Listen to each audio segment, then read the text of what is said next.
Elle a trébuché sur ses talons et est tombée dans les bras d'un homme. C'était l'héritier le plus mystérieux du pays, et il était seul. Le matin suivant, elle s'est réveillée dans sa villa, et un secret sur son corps l'a fait se figer. Que pensez-vous qu'il va se passer dans cette histoire? Commentez, et n'oubliez pas de vous abonner à notre chaîne en nous disant de quelle ville vous nous regardez. Je vous promets que ce sera la meilleure histoire que vous entendrez de votre vie. Si cette histoire vous a ému, en tant qu'auditeur premium, il existe des romances encore plus profondes, intenses et secrètes. Ce sont des histoires que seuls les membres les plus intimes connaissent. Cliquez sur « Devenir membre » maintenant et écoutez les meilleures histoires exclusives à un prix abordable. Le ciel de Paris scintillait comme un manteau de diamants en cette soirée d'été. Sur la terrasse d'un des immeubles les plus luxueux du 16e arrondissement, la fête d'anniversaire de Claire Monteil, l'une des plus grandes productrices de cinéma de France, réunissait la crème de la société parisienne. Des lumières dorées illuminaient la terrasse avec vue sur la Seine, tandis que des coupes de champagne s'élevaient en toasts interminables au son d'un saxophone qui accompagnait les conversations sur des investissements millionnaires et des voyages internationaux. Louise Dupont, 23 ans, professeure de français dans un lycée public du 15e arrondissement, observait tout cela avec un mélange de fascination et d'inconfort. Vêtue d'une robe bleu marine empruntée à son amie Béatrice, elle se sentait comme une intruse, dans ce monde qui semblait n'exister que dans les films. Ses yeux bruns parcouraient l'environnement tandis qu'elle tenait une coupe de champagne à laquelle elle avait à peine touché. « Lou, pourquoi te caches-tu dans ce coin? Viens, je veux te présenter à quelques personnes. » Béatrice Tournier, son amie d'enfance devenue attachée de presse pour célébrité, la tirait par le bras avec enthousiasme. À 24 ans, Béatrice naviguait avec aisance dans cet univers de luxe et d'influence, toujours impeccable dans sa robe rouge qui contrastait avec sa peau hâlée. « Béa, tu sais que je ne suis pas douée pour ces choses-là. Je connais à peine quelqu'un ici et tout le monde semble parler de sujets complètement éloignés de ma réalité, » répondit Louise, ajustant nerveusement le simple collier qu'elle portait. « C'est exactement pour ça que je t'ai amené. Tu dois élargir tes horizons, rencontrer des personnes différentes. Tu ne peux pas rester enfermé dans ton lycée toute ta vie, à corriger des dissertations et à rêver d'un monde que tu ne te permets pas d'explorer. » Les paroles de Béatrice touchèrent Louise comme des flèches bien ajustées. C'était vrai que sa vie était devenue trop prévisible. Depuis qu'elle avait terminé ses études de lettres à la Sorbonne, ses journées se résumaient à donner des cours, visiter ses parents le week-end à Versailles et occasionnellement sortir avec ses rares amis pour un café ou un cinéma. Rien de fêtes extravagantes, rien de risques, rien de surprises. « Viens, essaie au moins de t'amuser un peu. Qui sait, tu pourrais rencontrer quelqu'un d'intéressant » insista Béatrice, l'entraînant vers un groupe de personnes qui conversaient, avec animation. Pendant quelques heures, Louise essaya de s'adapter. Elle sourit poliment aux cadres qui parlèrent de leur yacht, feignit l'intérêt pour des conversations sur des sacs de luxe qui coûtaient plus que son salaire annuel et tenta de ne pas paraître complètement perdue quand le sujet était les investissements en bourse. À chaque minute, elle se sentait plus décalée, plus invisible, malgré les regards occasionnels qu'elle recevait, peut-être de curiosité sur qui était cette jeune femme simple au milieu de ce décor d'ostentation. « J'ai besoin d'air », murmura-t-elle pour elle-même, après s'être discrètement éloignée d'un groupe qui discutait de leur récent voyage vers des destinations exotiques. Louise marcha vers l'extrémité de la terrasse, où moins de personnes circulaient. Là, elle s'appuya sur la balustrade et respira profondément, laissant la brise nocturne caresser son visage. En bas, les lumières des quais de Seine formaient une ligne dorée qui séparait l'obscurité de la rivière de la ville illuminée. C'était une vue à couper le souffle. La ville est encore plus belle vue d'en haut, n'est-ce pas? Comme si tous les problèmes devenaient minuscules là-bas. Une voix masculine douce résonna à côté d'elle, la faisant sursauter. Louise se retourna rapidement, perdant l'équilibre sur les talons auxquels elle n'était pas habituée. Pendant un instant, elle sentit son corps penché en arrière, son cœur s'emballant avec la frayeur de la presque chute. Elle ferma les yeux, se préparant à l'impact, mais au lieu de cela, elle sentit des bras fermes l'envelopper, empêchant sa chute. Quand elle ouvrit les yeux, elle se retrouva face à une paire d'yeux verts intenses qui l'observaient avec un mélange d'inquiétude et d'amusement. L'homme qui la tenait était grand, aux épaules larges, avec des cheveux noirs légèrement grisonnants aux tempes. Il devait avoir environ 35 ans et portait un costume bleu foncé impeccablement coupé qui mettait en valeur sa silhouette athlétique. « Vous allez bien ?» demanda-t-il, la tenant encore fermement. « Oui, je vais bien. »« Merci, » répondit Louise, sentant son visage rougir de honte, tandis qu'elle s'éloignait un peu, retrouvant son équilibre. Ses talons et moi ne sommes pas exactement les meilleurs amis. L'homme sourit, et Louise remarqua une fossette discrète sur sa joue droite. « Je crois que vous et les talons avez besoin de plus de temps pour développer cette amitié. Je suis nul avec les noms, mais je suis certain que nous ne nous connaissons pas. Je m'en souviendrai. » Il y avait quelque chose dans sa façon de la regarder qui faisait que Louise se sentait simultanément exposée et protégée. « C'est ma première fois dans ce genre d'événement. En fait, j'accompagne une amie.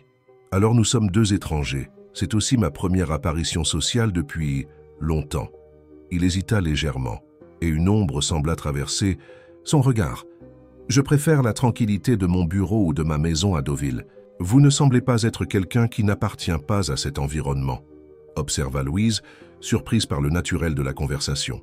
« Les apparences sont trompeuses, » répondit-il avec un sourire énigmatique. « Que diriez-vous d'échapper ?»« Un peu à ce bruit ? Il y a un jardin à l'étage inférieur où nous pouvons discuter sans avoir à crier. » Louise hésita. Toutes les règles de sécurité que sa mère lui avait enseignées lui disaient de ne pas suivre des inconnus, aussi charmant soit-il. Mais il y avait quelque chose chez cet homme qui inspirait confiance, une familiarité inexplicable. « Ne vous inquiétez pas, nous resterons là où tout le monde peut nous voir, » ajouta-t-il, comme s'il lisait dans ses pensées. « Juste un endroit où nous pouvons nous entendre sans la musique forte. » Elle acquiesça, envoyant un message rapide à Béatrice pour lui dire où elle serait. Il la guida vers un ascenseur privé, et en quelques secondes, ils se retrouvèrent sur un jardin-terrasse, un étage plus bas. L'espace était une oasis de verdure au milieu du béton, avec des palmiers en pose élégants et des fleurs qui parfumaient l'air. Quelques lanternes stratégiquement positionnées créaient un éclairage doux et accueillant. « C'est mieux ?» demanda-t-il, indiquant un banc en bois positionné de façon à offrir encore une vue sur la Seine. « Beaucoup mieux », répondit Louise, s'asseyant et respirant profondément. « Alors, vous n'êtes pas non plus fan des grandes fêtes ? Disons que j'en ai perdu le goût il y a quelque temps, » répondit-il, s'asseyant à une distance respectueuse. « Mais aujourd'hui, je devais être présent. Question d'affaires. »« Toujours les affaires, » commenta Louise avec un léger ton ironique. « C'est tout ce que j'ai entendu être discuté là-haut. »« Et vous, que faites-vous à part accompagner ? » ?»« Des amis à des fêtes et tester votre habileté en talons hauts. » Son ton était léger, provocateur, mais sans malice. Louise sourit. « Je suis professeur. J'enseigne le français à des adolescents qui, la plupart du temps, préféreraient être n'importe où ailleurs que dans mon cours. » Il sembla sincèrement intéressé. Une noble profession. Ça doit être gratifiant de voir la compréhension surgir dans les yeux d'un élève. Quand ça arrive, oui. Mais de nos jours, rivaliser avec les smartphones et les réseaux sociaux pour leur attention est une bataille quotidienne, répondit-elle, surprise par la facilité avec laquelle elle s'ouvrait à cet étranger. La conversation coula naturellement à partir de là. Ils parlèrent de livres, de films, de musique. Il raconta ses voyages, sans mentionner de noms ou de détails qui pourraient révéler son identité. Elle parla de ses élèves, de ses rêves d'écrire un jour un livre. À aucun moment ils n'échangèrent de noms ou de détails qui pourraient les identifier. C'était comme si tous deux appréciaient l'anonymat, la liberté d'être simplement deux personnes qui se connectent sans le poids des attentes ou du passé. Les heures passèrent comme des minutes. Le ciel commença à changer de couleur, annonçant l'approche de l'aube. Sans s'en rendre compte, ils avaient passé toute la nuit à discuter, à rire, à partager des histoires. « Je n'aurais jamais pensé passer toute la nuit à discuter avec un inconnu dans un jardin, » commenta Louise, observant les premiers rayons de soleil toucher l'horizon. « Ce n'était pas non plus dans mes plans, » répondit-il, son regard maintenant fixé sur elle. « Mais il y a quelque chose en vous, quelque chose qui me fait sentir comme si nous nous connaissions depuis longtemps. » L'intensité de ce regard fit accélérer le cœur de Louise. Il s'approcha lentement, lui donnant le temps de reculer si elle le souhaitait. Mais elle ne le voulait pas. Pour la première fois depuis longtemps, Louise se permit d'agir par impulsion, suivant ce que son cœur demandait, pas ce que la raison dictait.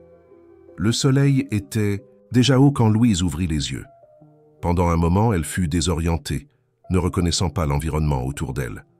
Le plafond haut avec des moulures en plâtre, les rideaux de soie qui filtraient la lumière du soleil, le drap de coton égyptien qui la couvrait, rien de tout cela n'appartenait à son petit appartement du 15e arrondissement.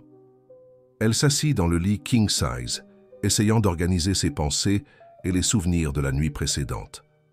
La fête, la presque chute, l'étranger aux yeux verts, la conversation qui s'était prolongée jusqu'à l'aube, le baiser qui avait commencé timidement et s'était transformé en quelque chose de plus intense, l'invitation à découvrir la vue depuis son appartement. « Mon Dieu, qu'ai-je fait ?» murmura-t-elle pour elle-même, passant les mains sur son visage. Ce n'était pas dans sa nature d'agir par impulsion. Louise avait toujours été la sensée, la prévisible, celle qui réfléchissait à 2 fois avant de prendre une décision. Et maintenant elle était là, dans le lit d'un homme dont elle ne connaissait même pas le nom. Elle regarda autour d'elle, le cherchant, mais la chambre était vide. L'horloge sur la table de chevet indiquait 11h20. Béatrice devait être inquiète. Elle chercha frénétiquement son sac et le trouva sur un fauteuil dans le coin de la chambre, avec ses vêtements soigneusement pliés. Elle prit son téléphone et vit plusieurs messages de Béatrice. « Où es-tu »« Je suis inquiète. Réponds-moi. »« Je t'ai vu partir avec ce type. Tu vas bien ?»« Lou, si tu ne me réponds pas d'ici demain matin, j'appelle la police. »« Ok, j'ai reçu ton message de cette nuit. J'espère que tu sais ce que tu fais. Appelle-moi quand tu te réveilles. » Louise fut soulagée de se rappeler qu'elle avait envoyé un message à son amie à un moment de la nuit, disant qu'elle allait bien et qu'elle parlerait le matin. Rapidement, elle tapa une réponse. « Je vais bien, Béa, je t'appelle plus tard pour tout expliquer. Ne t'inquiète pas. » Après avoir envoyé le message, Louise se leva et marcha jusqu'à la fenêtre. En ouvrant les rideaux, elle faillit perdre son souffle devant la vue qui se dévoila. L'appartement se trouvait dans l'un des immeubles les plus hauts du 16e arrondissement, avec une vue panoramique sur la Seine et la Tour Eiffel. C'était le genre de vue qui apparaissait sur les cartes postales et qui coûtait des millions. Dans Zeki.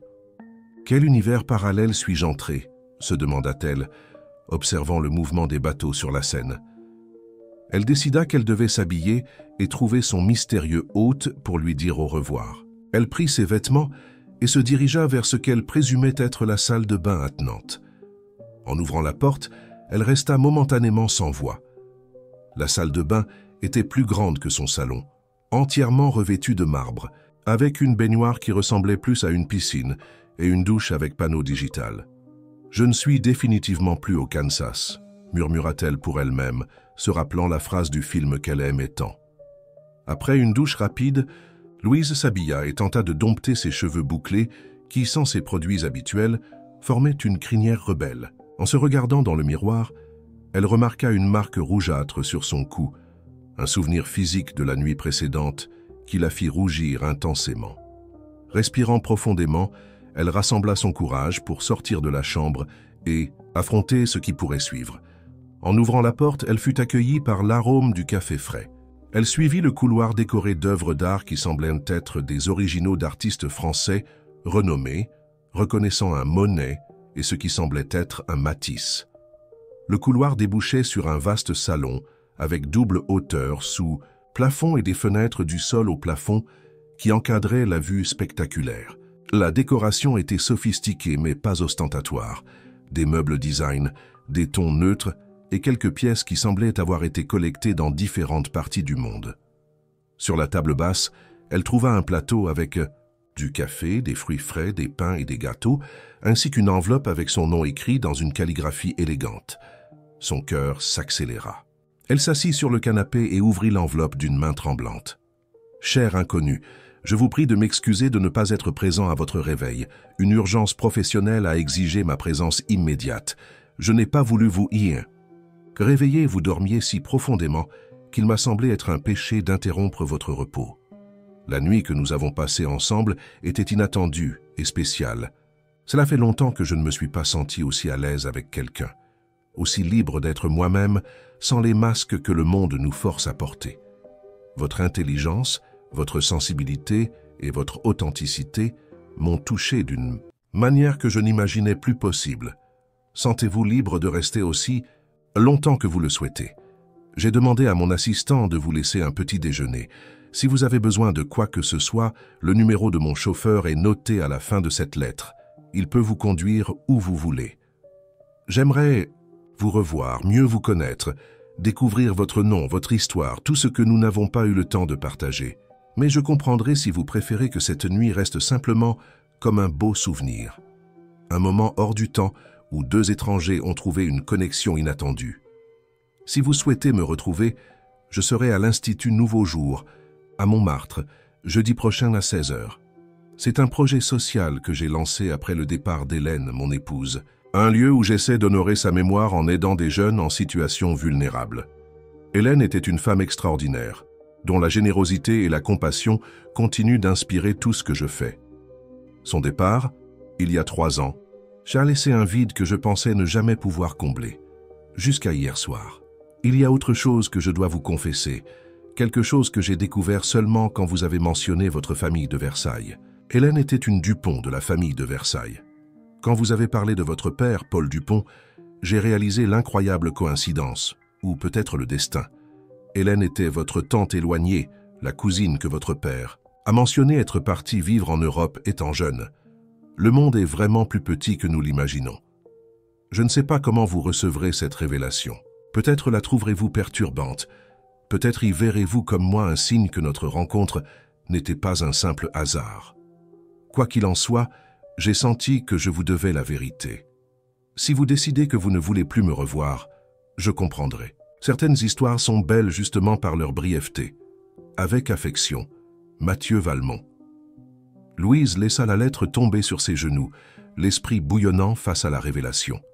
Hélène Dupont-Valmont, la tante qu'elle n'avait jamais connue, la cousine éloignée de son père qui était partie étudier en Europe à 18 ans et qui revenait rarement en France. Son père la mentionnait occasionnellement, toujours avec admiration, comme la parente qui avait réussi et qui s'était mariée avec un entrepreneur français à l'étranger.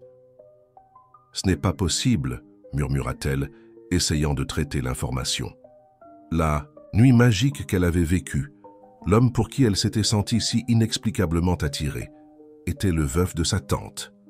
La coïncidence semblait trop absurde pour être réelle, et pourtant, cela expliquait cette sensation de familiarité, cette connexion instantanée qu'elle avait ressentie. Elle se leva, inquiète, et marcha jusqu'à la bibliothèque qui occupait tout un mur.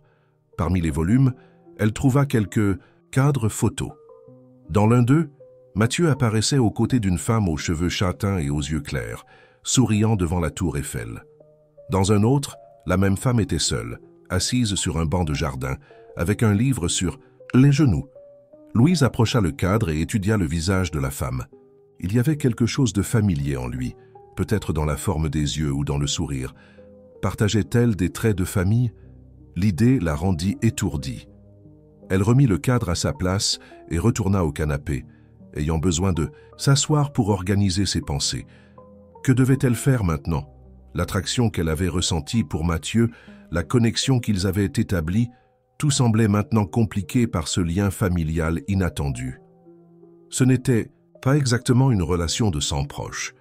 Hélène était une cousine éloignée de son père, ce qui faisait d'elle, quoi? Une cousine au second degré?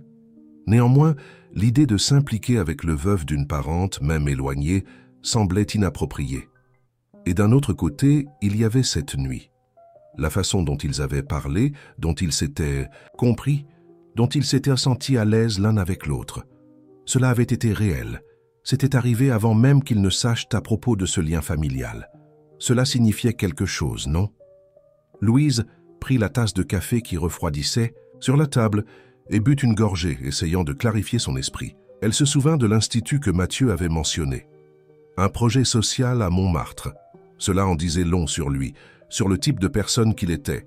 Pas simplement un homme riche vivant dans sa tour d'ivoire, mais quelqu'un qui se souciait, qui cherchait à faire la différence. Son téléphone vibra avec un nouveau message de Béatrice. « Alors, quand vas-tu me raconter ce qui s'est passé? Tu sais qui est ce type?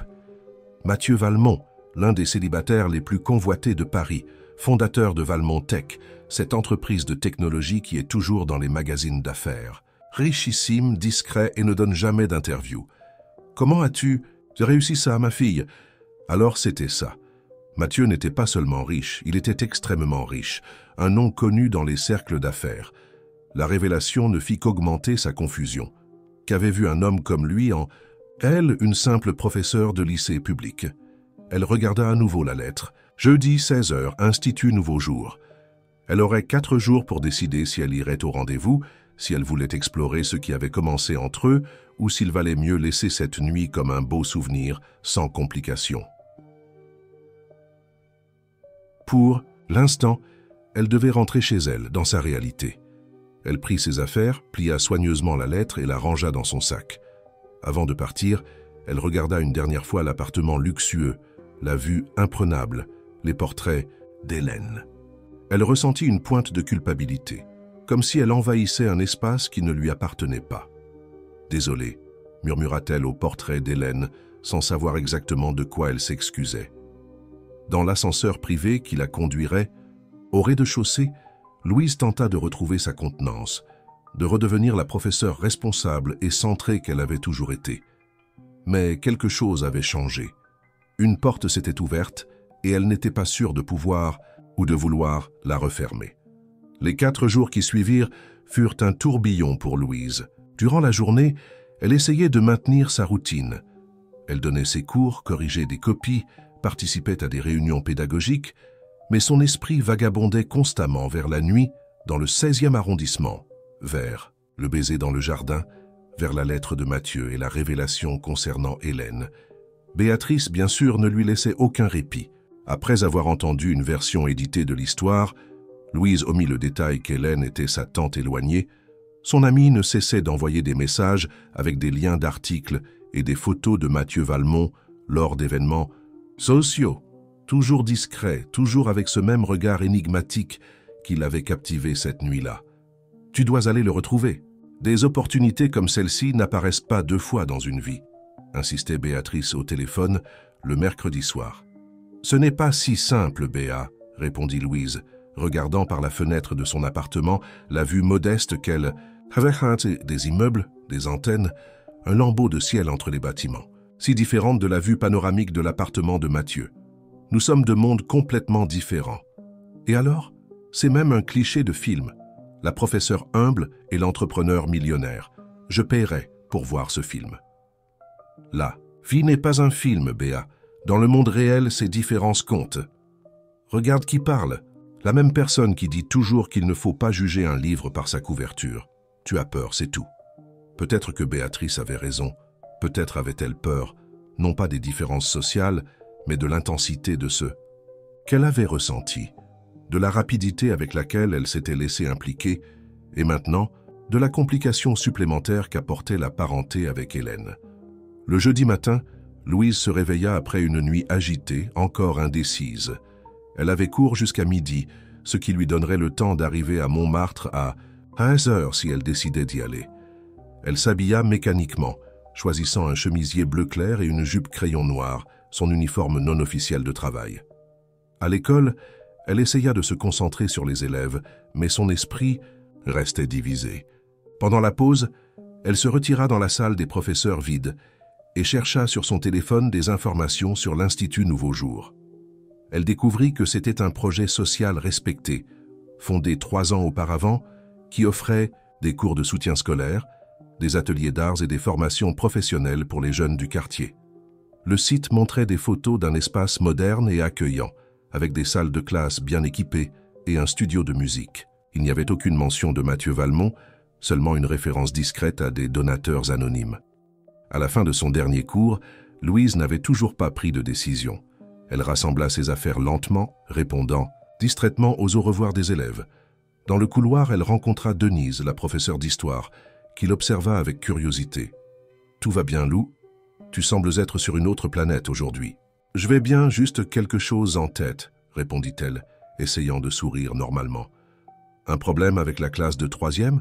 Ils me donnent aussi du fil à retordre ces derniers temps. »« Non, non, les élèves vont bien. C'est juste une question personnelle. » Denise sourit avec compréhension.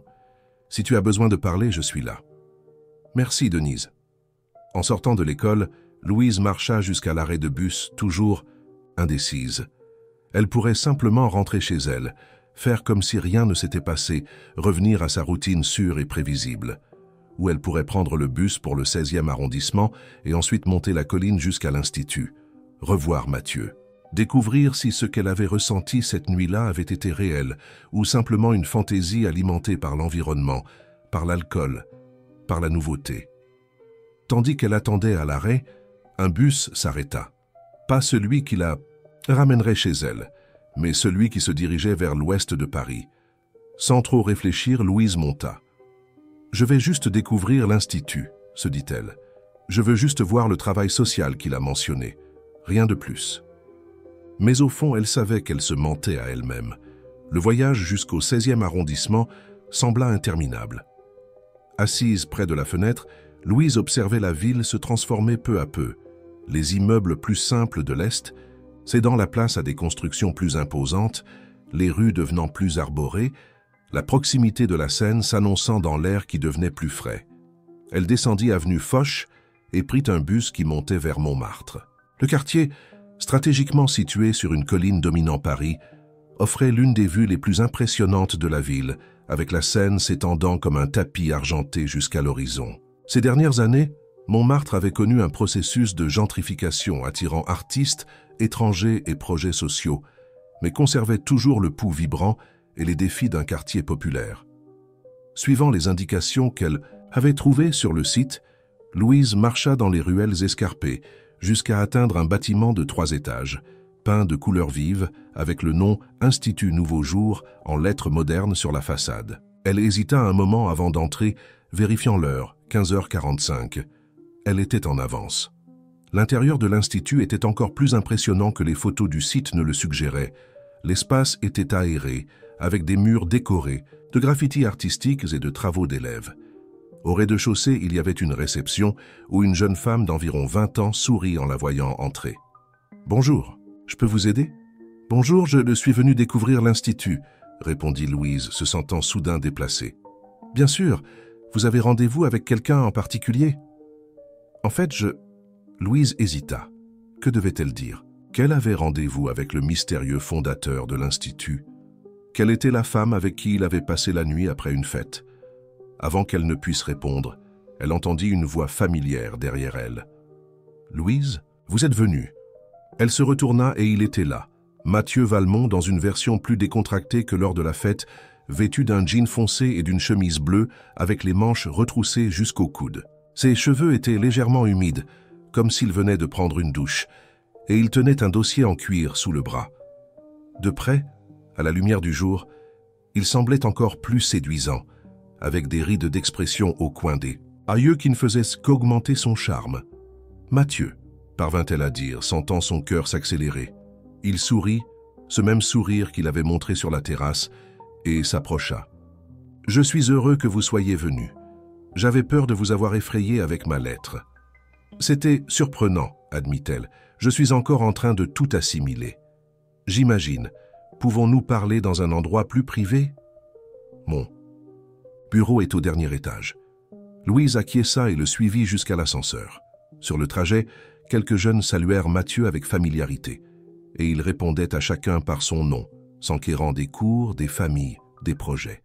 Il était évident qu'il n'était pas simplement un donateur distant, il était véritablement impliqué dans le travail de l'Institut.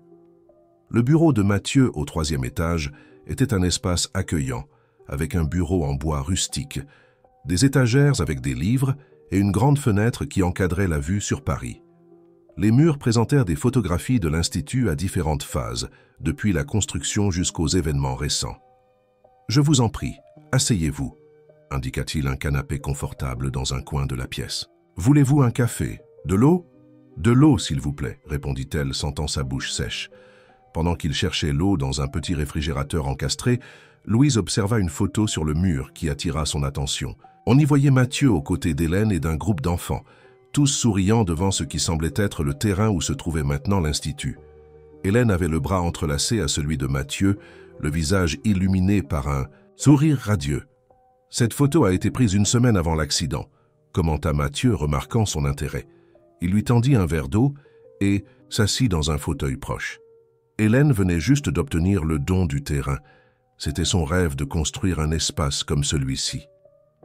Elle semble avoir été une personne incroyable, dit Louise sincèrement. Elle l'était. Mathieu resta silencieux un moment, les yeux fixés sur la photographie. L'Institut a été la manière que j'ai trouvée de maintenir son rêve vivant, de donner un sens à son départ. Louise but une gorgée d'eau, sentant le poids de cette histoire, de cette perte. « Je suis désolé. Je ne connaissais même pas son existence jusqu'à ce que je lise votre lettre. Mon père mentionnait une cousine partie pour l'Europe, mais nous n'entrions jamais dans les détails. Hélène parlait occasionnellement de la famille en France, mais elle est partie si jeune que les liens se sont affaiblis avec le temps.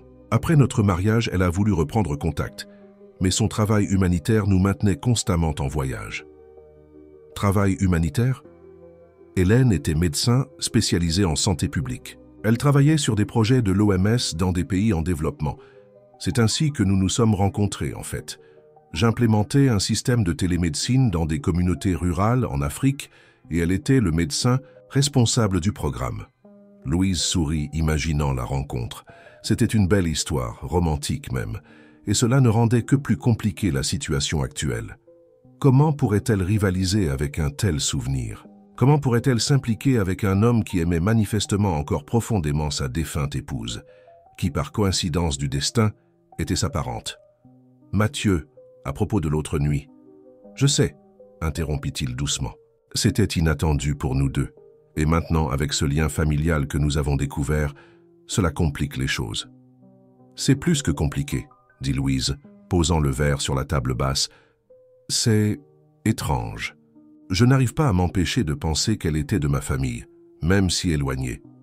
Je comprends, et je respecte complètement si vous sentez que nous ne devrions pas explorer ce qui s'est passé entre nous. » Son ton était sincère, sans pression.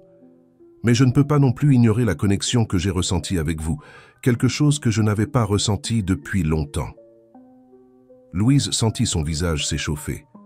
J'ai aussi ressenti quelque chose de différent, de spécial, mais je ne sais pas si c'est suffisant pour surmonter toutes les complications. Et si nous recommencions à zéro, sans attente, sans pression, juste deux personnes qui apprennent à se connaître, voyant où cela peut mener. Il y avait quelque chose de si authentique dans ses yeux, une vulnérabilité qui contrastait, qu'avec sa position de pouvoir et de richesse, que Louise sentit sa résistance diminuer.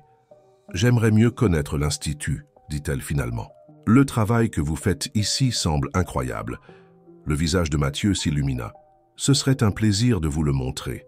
En fait, nous avons toujours besoin de bénévoles pour le programme de soutien scolaire. Quelqu'un avec votre expérience serait un grand atout. Vous m'offrez un travail, monsieur Valmont ?»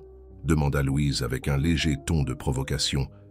Il sourit, cette faussette apparaissant à nouveau. « Je vous offre une opportunité de faire la différence et peut-être dans le processus de découvrir davantage l'un sur l'autre. » La proposition était tentante, une chance de contribuer à quelque chose de significatif tout en explorant cette connexion inattendue avec Mathieu. Une façon d'honorer la mémoire d'Hélène tout en écrivant, peut-être, un nouveau chapitre de sa propre histoire. « D'accord, » décida-t-elle. « Recommençons à zéro, sans hâte, sans attente. »« Parfait. » Mathieu se leva, tendant la main. « Enchanté, je suis Mathieu Valmont, entrepreneur, philanthrope amateur et danseur terrible. » Louise rit, acceptant le geste. « Louise Dupont, professeure, lectrice compulsive et désastre en talons hauts. » Leurs yeux se rencontrèrent, et pendant un moment, le monde sembla se résumer à cette pièce, à ce moment. Le passé, avec ses pertes, ses coïncidences et ses complications, était toujours là. Mais peut-être, juste peut-être, le futur pourrait offrir quelque chose de nouveau, quelque chose d'inattendu, quelque chose qui vaudrait la peine d'être exploré. « On y va ?» invita Mathieu, ouvrant la porte. « L'Institut est plein de vie l'après-midi. Je veux que vous rencontriez nos élèves. » Louise acquiesça et le suivit, laissant derrière elle le bureau avec la photo d'Hélène, mais emportant avec elle la conscience que, d'une certaine façon, cette femme qu'elle n'avait jamais connue faisait maintenant partie de son histoire. Et peut-être, cette page n'était que la première. Les semaines suivantes apportèrent une nouvelle routine à Louise. 3 fois par semaine après ses cours au lycée, elle prenait le métro pour Montmartre et passait 2 heures à l'Institut Nouveau Jour, aidant des adolescents en difficulté avec le français et la littérature. Le travail était gratifiant. Les jeunes, bien qu'ils fassent face à des défis quotidiens qu'elles pouvaient à peine imaginer, démontraient une soif de connaissance et une résilience admirable. Et il y avait Mathieu. Fidèle à sa promesse de recommencer sans précipitation, il maintenait une distance respectueuse, mais était toujours dans les parages. Parfois, il observait discrètement ses cours de soutien. D'autres fois, il l'invitait à prendre un café dans la petite cafétéria de l'Institut après les activités. Il parlait des élèves, de livres, de musique, tout, sauf ce qui s'était passé cette nuit-là dans le 16e arrondissement, où le lien familial qui les unissait à travers Hélène. « Vous avez un don avec eux », commenta Mathieu un vendredi. Après-midi, alors qu'ils observaient quelques adolescents sortir avec animation du cours de Louise, particulièrement avec Camille. Je ne l'ai jamais vue aussi intéressée par la littérature. Louise sourit, observant la jeune fille de 15 ans qui, jusqu'à quelques semaines auparavant, refusait de lire quoi que ce soit d'autre que des messages sur son téléphone. Aujourd'hui, elle avait déclamé un poème de Victor Hugo avec tant d'émotion qu'elle avait ému toute la classe. Elle avait juste besoin de trouver quelque chose qui lui parle, répondit-elle. La littérature a ce pouvoir quand nous parvenons à établir la bonne connexion. Comme vous l'avez fait avec moi et Flaubert, dit Mathieu, avec un regard qui en disait bien plus que ses mots. Louise sentit son visage s'échauffer. La semaine précédente, ils avaient discuté de Madame Bovary pendant des heures, chacun défendant une interprétation différente sur la culpabilité ou l'innocence d'Emma. La conversation avait été aussi stimulante intellectuellement que chargée de tensions non résolues entre eux. « Je pense toujours que vous avez tort sur Emma », le provoqua-t-elle, essayant de maintenir un ton léger. « Et je pense toujours que nous devons poursuivre ce débat. Peut-être dîner demain. Je connais un restaurant à Montmartre avec une vue incroyable et une cuisine qui est d'un autre monde. » L'invitation flotta entre eux, chargée de possibilités. Ce serait leur première vraie rencontre, en dehors de l'environnement de l'Institut, depuis cette nuit-là à la fête. « J'adorerais, » répondit Louise, se surprenant elle-même par la rapidité de sa réponse. Le sourire de Mathieu illumina son visage. « Parfait. Je passe vous prendre chez vous à 19h ? Mieux vaut nous retrouver là-bas, » suggéra-t-elle, encore hésitante à mélanger complètement les deux mondes, son petit appartement du 15e arrondissement et l'univers de luxe et de privilèges de Mathieu. Quelque chose passa dans ses yeux, une ombre de déception peut-être. Mais il acquiesça. « Bien sûr, je vous enverrai l'adresse et ferai la réservation. » Ce soir-là, dans son appartement, Louise passa plus de temps que d'habitude à choisir quoi porter. Elle opta finalement pour une robe vert émeraude que Béatrice avait insisté pour qu'elle achète l'année dernière, affirmant que la couleur s'accordait parfaitement avec son teint. « Si seulement tu arrêtais de te cacher dans des vêtements sans intérêt », avait dit Béatrice à cette occasion. « Tu as un corps magnifique, Lou. Tu devrais le montrer davantage. » En se regardant maintenant dans le miroir, Louise devait admettre que son amie avait raison. La robe mettait en valeur ses courbes discrètes et faisait paraître ses yeux bruns, plus vivants. Elle compléta sa tenue avec une paire de boucles d'oreilles délicates qu'elle avait héritées de sa grand-mère et décida, dans un élan de courage, d'utiliser le parfum qu'elle réservait pour les occasions spéciales. Quand elle arriva au restaurant, une charmante maison coloniale restaurée au cœur de Montmartre, Mathieu l'attendait déjà. Il portait un pantalon sombre et une chemise blanche aux manches retroussées, simple mais élégant. Son visage s'illumina en la voyant et pendant un moment, il fut visiblement sans voix. « Vous êtes éblouissante, » dit-il finalement, l'embrassant sur la joue. « Merci, » répondit-elle, sentant la rougeur monter dans son cou. « Vous n'êtes pas mal non plus. » Le maître d'hôtel les conduisit à une table sur la terrasse, stratégiquement positionnée pour offrir une vue panoramique de Paris. Les lumières de la ville commençaient à s'allumer, créant un décor de conte de fées. « Alors c'est ici que vous avez amené Hélène lors de votre premier rendez-vous en France ?» demanda Louise après que le serveur eut apporté le vin que Mathieu avait choisi. La question le prit clairement par surprise. « Comment avez-vous su ?»« Une intuition. Vous avez mentionné une fois que Montmartre était l'endroit préféré. Hélène à Paris, et cela semble être le genre d'endroit qui marque quelqu'un qui a passé des années à l'étranger. Mathieu sourit, un peu mélancolique. Vous êtes toutes très observatrice. Oui, j'ai amené Hélène ici quand elle est revenue en France avec moi. Elle était enchantée par la vue, par l'atmosphère bohème du quartier. Elle disait que c'était comme si toutes les couleurs et les sons de la France étaient concentrés ici. Cela devait être spécial pour elle, de redécouvrir le pays après tant de temps à l'étranger. Ça l'était. Et à travers ses yeux, j'ai aussi découvert une France que je ne connaissais pas malgré y être né. Il fit une pause, comme s'il organisait ses pensées. Vous savez, vous et Hélène avez cela en commun. Ce regard qui voit la beauté et les possibilités là où la plupart des gens ne voient que l'ordinaire. Louise ne sut pas comment répondre. C'était étrange d'être comparée à une femme qu'elle n'avait jamais connue, mais qui était si présente entre eux. « Excusez-moi, dit Mathieu, remarquant son inconfort. Je ne voulais pas faire de comparaison. C'est bon, elle fait partie de votre histoire, de ce qui a fait de vous qui vous êtes aujourd'hui. Et, curieusement, elle fait aussi partie de mon histoire familiale, même si je ne l'ai pas connue. C'est une situation unique, n'est-ce pas ?» Il but une gorgée de vin. « Parfois, je me demande s'il y a une signification à tout cela, un dessein plus grand qui nous a réunis. Vous croyez à ce genre de choses? Le destin, un dessein supérieur? » Je n'y croyais pas, admit-il. J'étais trop pragmatique pour ça. Mais après le départ d'Hélène, et maintenant vous rencontrant de cette façon si improbable, j'ai commencé à penser qu'il existe peut-être des forces que nous ne comprenons pas totalement. Le dîner se déroula dans une conversation fluide qui alternait entre sujets légers et réflexions plus profondes. Louise parla de son enfance à Versailles, de ses rêves de devenir écrivaine, de son amour pour la salle de classe malgré les défis.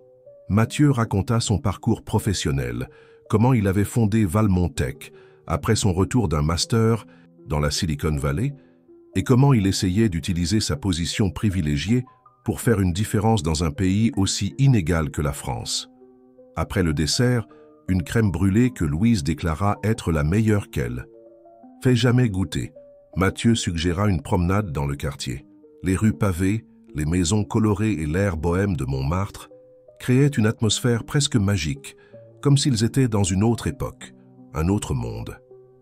Ils passèrent par une petite place où un violoniste jouait des airs, français classiques, et Mathieu, dans une impulsion, attira Louise pour danser. Là, sous les étoiles, bercé par la musique douce et la brise de la nuit parisienne, le monde sembla disparaître autour d'eux. Quand il l'embrassa, ce fut comme si le temps entre cette première nuit dans le 16e arrondissement et maintenant n'avait simplement pas existé. « Je tombe amoureux de vous, Louise Dupont », murmura Mathieu contre ses lèvres. « Et cela m'effraie plus que n'importe quel défi que j'ai jamais affronté. J'ai peur aussi, confessa-t-elle. Il y a tant de complications, tant de raisons pour que cela ne fonctionne pas. Et pourtant, nous sommes ici. » Le chemin de retour.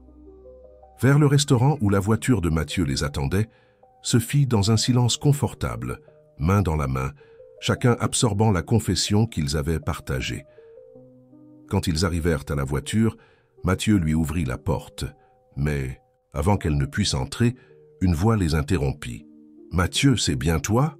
Tous deux se retournèrent pour voir un homme d'environ 40 ans, cheveux grisonnants aux tempes et lunettes à monture fine, les observant avec une expression surprise. « Richard ?» répondit Mathieu, clairement stupéfait. « Que fais-tu ici? Dîner ?»« Avec des collègues du cabinet, » répondit l'homme s'approchant. Ses yeux passèrent de Mathieu à Louise, l'analysant avec curiosité. « Je ne m'attendais pas à te voir accompagné. » Il y avait quelque chose dans le ton, dans la façon dont il dit « accompagné », qui mit Louise mal à l'aise. « Richard Blanc, voici Louise Dupont », présenta Mathieu, son ton notablement plus formel. Louise, Richard était le meilleur ami d'Hélène. Ils travaillaient ensemble sur plusieurs projets. « Enchanté de vous connaître », Louise tendit la main, se sentant étrangement coupable sous le regard évaluateur de Richard.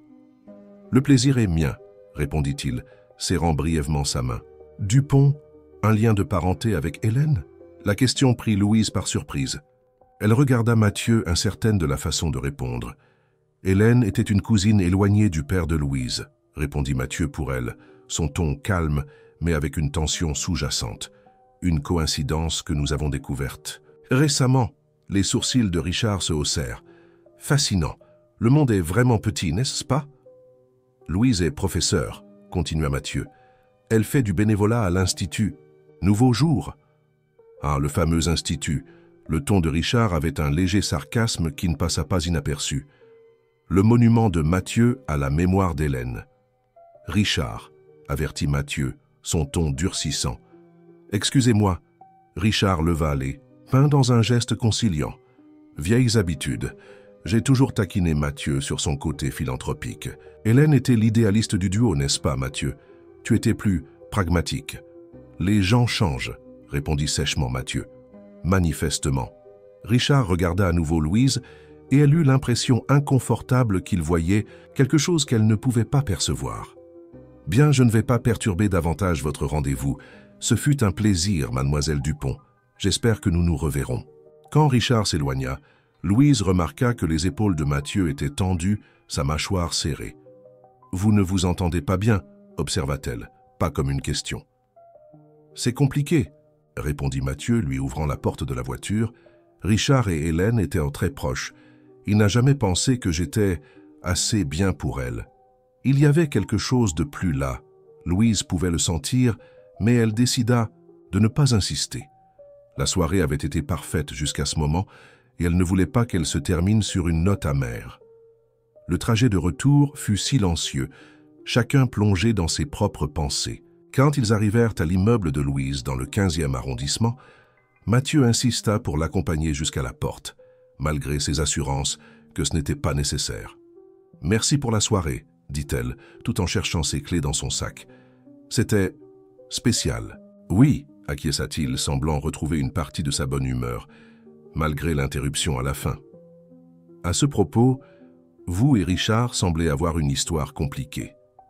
Mathieu soupira, passant une main dans ses cheveux.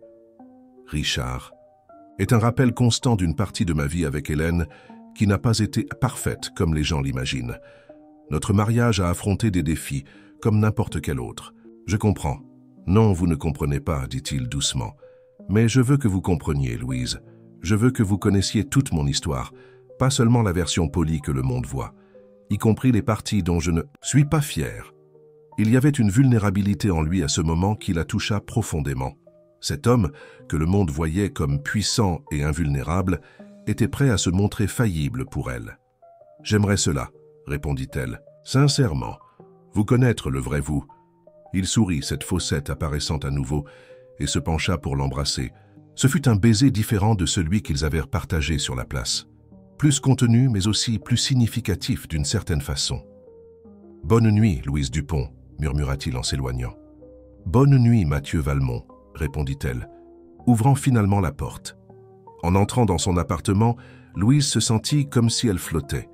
La soirée avait été magique, malgré la rencontre étrange avec Richard. Mathieu tombait amoureux d'elle. Il avait dit les mots. Et elle, malgré toutes ses peurs et réserves, tombait amoureuse de lui aussi. Mais alors qu'elle se préparait à dormir, elle ne pouvait chasser la sensation qu'il y avait beaucoup plus dans l'histoire de Mathieu et Hélène que ce qu'il avait raconté jusqu'à présent. Et d'une certaine façon, Richard Blanc semblait être la clé pour comprendre ce qui restait dans l'ombre. La rencontre inattendue avec Richard Blanc éveilla chez Louise une curiosité qu'elle ne pouvait ignorer. Dans les jours qui suivirent, alors que sa relation avec Mathieu s'épanouissait avec des messages quotidiens, des dîners et de longues conversations à l'Institut, elle se surprenait à penser aux paroles énigmatiques de l'ami d'Hélène, à la tension évidente entre les deux hommes, à ce qui pourrait être caché sous la surface de l'histoire qu'elle connaissait. Un vendredi après-midi, alors qu'elle organisait du matériel dans la bibliothèque de l'Institut après le cours de soutien, Louise trouva une boîte de vieilles photographies. Il cataloguait la collection pour une exposition sur l'histoire du projet et elle s'était proposée pour aider. Parmi les images de la construction du bâtiment et des premières classes, elle en trouva une qui attira son attention. Hélène, Mathieu et Richard lors d'un événement de collecte de fonds, tous trois souriants, mais avec une tension presque palpable que l'appareil photo avait captée dans leur regard. « Vous avez trouvé quelque chose d'intéressant ?» La voix de Gabrielle, la coordinatrice pédagogique de l'Institut, fit sursauter Louise. À 45 ans, avec des cheveux grisonnants et une énergie contagieuse, Gabriel était le cœur battant du projet, responsable de son exécution quotidienne. Tandis que Mathieu s'occupait de la partie financière et stratégique. « Je découvre juste un peu plus l'histoire de l'Institut », répondit Louise, montrant la photographie. « Vous étiez là depuis le début, n'est-ce pas ?»« Oui, depuis la conception. » Gabriel prit la photo, l'observant avec nostalgie. « Hélène m'a invité personnellement. Nous étions amis depuis la faculté de médecine, bien que j'ai abandonné en 3e année pour suivre des études de pédagogie. Vous avez dû bien connaître Richard Blanc aussi, commenta Louise, essayant de paraître désinvolte. Gabriel la regarda avec curiosité. Oui, je l'ai connu. Pourquoi?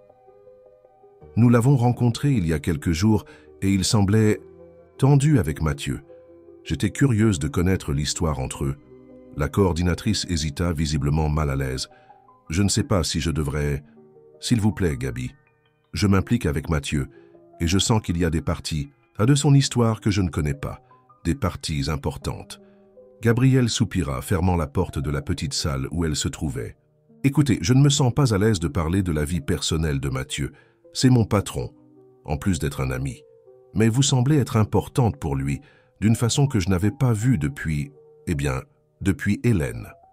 Louise ressentit un mélange de joie et d'appréhension face à ce commentaire. Je veux juste mieux comprendre. Tout ce que je peux dire, c'est que la relation entre eux, Hélène, Mathieu et Richard, était compliquée. Richard et Hélène étaient amis depuis l'enfance. Certains disaient qu'il avait toujours été amoureux d'elle, bien qu'il ne l'ait jamais admis. Quand Hélène a rencontré Mathieu en Afrique et est tombée amoureuse, Richard n'a pas bien réagi. Il n'approuvait pas Mathieu. Ce n'était pas seulement ça. Gabriel semblait choisir ses mots avec soin. Richard pensait que Mathieu avait changé Hélène, l'avait éloignée de ses racines, de ses véritables objectifs. Et puis, encouragea Louise quand Gabriel hésita. Puis il y a eu l'accident. La façon dont c'est arrivé, Richard ne l'a jamais complètement accepté. Il a fait des accusations, des insinuations. Ce fut une période très difficile pour tous. Avant que Louise ne puisse en demander davantage, la porte s'ouvrit et Mathieu apparut, souriant en les voyant. « Vous voilà, je vous cherchais partout. » Gabriel se leva rapidement, semblant soulagé par l'interruption. « J'allais justement vérifier comment se déroule le cours de musique. Veuillez m'excuser. » Une fois seul, Mathieu s'approcha embrassant doucement Louise. « Vous êtes prête à partir ? J'ai réservé une table dans ce restaurant de Saint-Germain que vous avez mentionné vouloir connaître. »« Bien sûr, » répondit-elle, rangeant la photographie dans la boîte, mais ne parvenant pas à écarter les questions qui bouillonnaient maintenant dans son esprit. Durant le dîner dans un charmant restaurant près de la Seine, Louise essaya de se concentrer sur le moment présent, sur l'agréable compagnie de Mathieu, sur la délicieuse nourriture. Mais les paroles de Gabriel résonnaient dans son esprit avec les insinuations de Richard. Quelles accusations avait-il faites? Que s'était-il vraiment passé avec Hélène? « Vous êtes distante ce soir », observa Mathieu après que le serveur eut servi le vin. « Quelque chose s'est passé ?» Louise hésita. Une partie d'elle voulait le confronter directement, demander à propos de tout ce qu'elle avait entendu. Mais une autre partie craignait de gâcher ce qu'il construisait, craignait de découvrir quelque chose qui changerait complètement la façon dont elle le voyait. « J'ai trouvé une photo aujourd'hui en organisant le matériel pour l'exposition, dit-elle finalement. « Vous, Hélène et Richard. » L'expression de Mathieu se ferma subtilement. « Je vois. » Et j'ai un peu discuté avec Gabrielle. Elle a mentionné qu'il y avait des tensions entre vous, particulièrement après l'accident. Mathieu but une longue gorgée de vin avant de répondre. « J'imagine que vous êtes curieuse. » Ce n'est pas seulement de la curiosité, Mathieu. Nous nous impliquons, nous partageons des choses importantes. Mais je sens qu'il y a une partie de votre histoire, une partie significative, que vous évitez. Il resta silencieux un moment, regardant au-delà d'elle, vers la scène qui s'agitait dans l'obscurité. « C'est juste, » dit-il finalement. « Vous méritez de savoir, mais ce n'est pas une histoire facile à raconter, ni à entendre. Je vous écoute, » dit-elle doucement, atteignant sa main sur la table. Mathieu respira profondément. Hélène et moi avons vécu intensément. Nous nous sommes rencontrés dans des circonstances extraordinaires. Nous sommes tombés amoureux rapidement. Nous nous sommes mariés en moins d'1 an. Nous étions très différents. Elle, idéaliste, passionnée par les causes. Moi, pragmatique, concentré sur les résultats. Mais d'une certaine façon, ces différences nous complétaient. Il fit une pause, comme s'il organisait ses pensées. Les premières années ont été merveilleuses. Nous avons voyagé dans le monde entier, travaillé ensemble sur des projets qui combinaient mon expertise en technologie avec ses connaissances médicales. Mais quand nous sommes revenus définitivement en France, les choses ont commencé à changer. Comment ça? Hélène voulait s'enraciner, renouer avec son histoire, sa famille. Elle a commencé à parler d'avoir des enfants, de créer un héritage différent. J'étais à un moment différent, développant l'entreprise, assumant plus de responsabilités. Nous avons commencé à nous éloigner. « Et Richard ?» demanda doucement Louise. Richard était là, toujours, l'ami fidèle, l'épaule sur laquelle Hélène pleurait quand nous nous disputions. Il n'a jamais caché qu'il désapprouvait notre mariage, qu'il pensait que je n'étais pas l'homme qu'il fallait pour elle. Mathieu eut un sourire amer. Peut-être avait-il raison. Ne dites pas ça. C'est la vérité. Je l'ai déçu, Louise. Dans les derniers mois avant l'accident, nous étions presque séparés. Hélène avait découvert quelque chose à mon sujet, concernant des décisions que j'avais prises dans l'entreprise, qui allaient à l'encontre de tout ce en quoi elle croyait. Louise sentit un serrement au cœur. Quelle décision? J'ai conclu un contrat avec une entreprise minière qui détruisait des terres indigènes en Amazonie. Un contrat de plusieurs millions pour implémenter des systèmes de sécurité et de surveillance. Hélène l'a découvert quand l'entreprise a été dénoncée par une ONG. Elle était dévastée. Elle a dit que j'avais trahi tout ce que nous avions construit ensemble.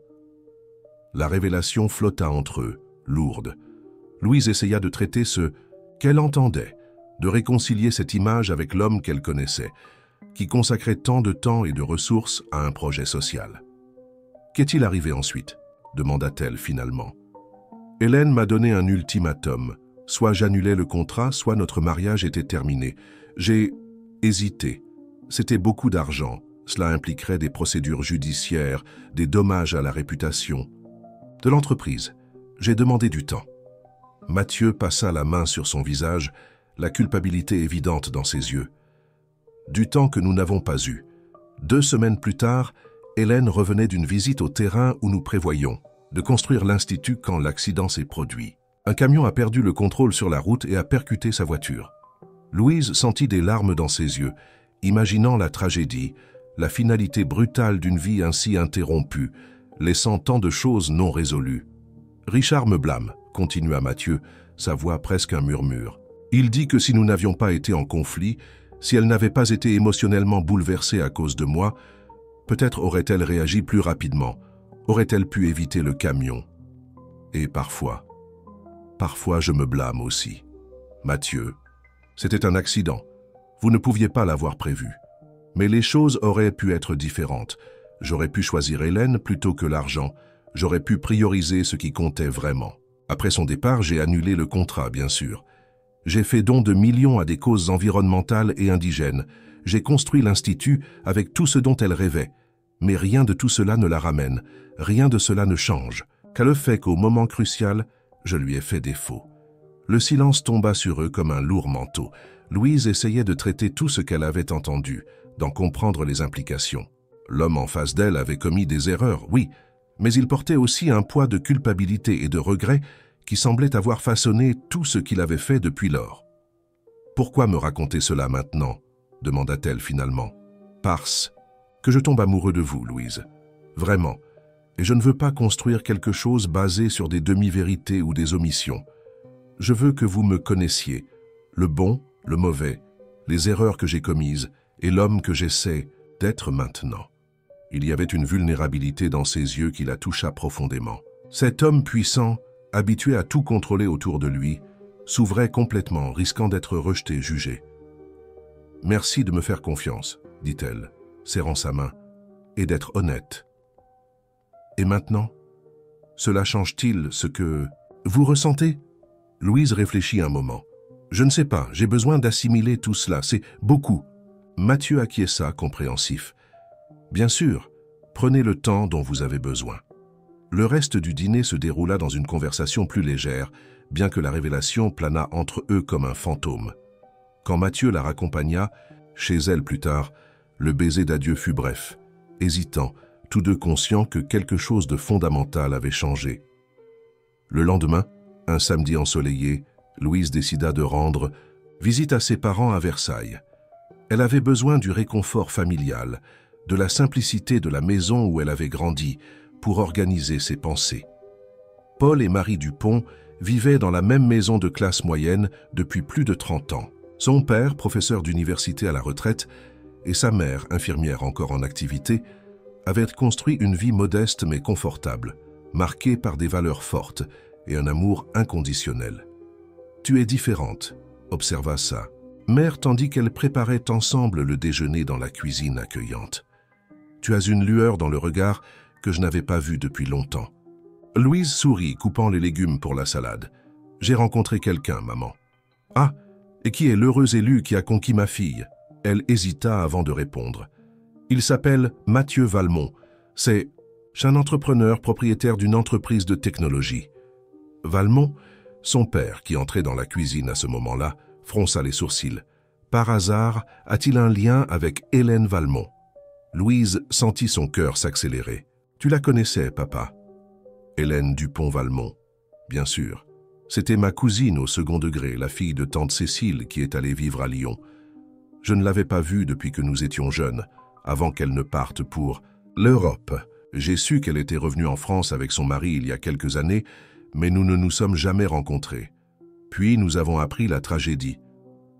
Pourquoi ne m'as-tu jamais parlé d'elle? Paul haussa les épaules.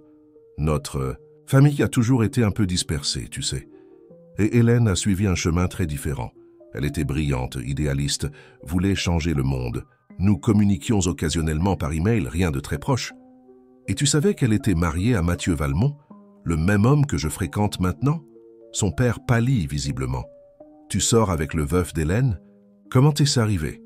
En quelques mots, Louise raconta la fête, la rencontre fortuite, la découverte ultérieure du lien familial. Elle omit des détails plus intimes, bien sûr, mais fit comprendre que la relation devenait sérieuse. C'est une coïncidence extraordinaire, commenta son père, s'asseyant lourdement sur une chaise. Ou peut-être que ce n'est pas une coïncidence, suggéra Marie, toujours la plus spirituelle de la famille. Peut-être qu'Hélène vous a guidé l'un vers l'autre, d'une certaine façon.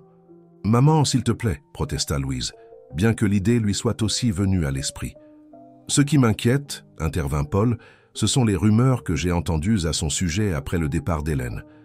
On disait que leur mariage était en crise, qu'il y avait des questions éthiques concernant son entreprise. Je ne connais pas les détails, juste ce que j'ai lu dans un journal à l'époque. Il m'a parlé de tout cela, répondit Louise, surprenant ses parents. Des erreurs qu'il a commises, de ses regrets. Il est transparent avec moi. Et comment te sens-tu par rapport à tout cela? Demanda Marie, observant attentivement sa fille. Confuse, attirée, effrayée. Louise soupira.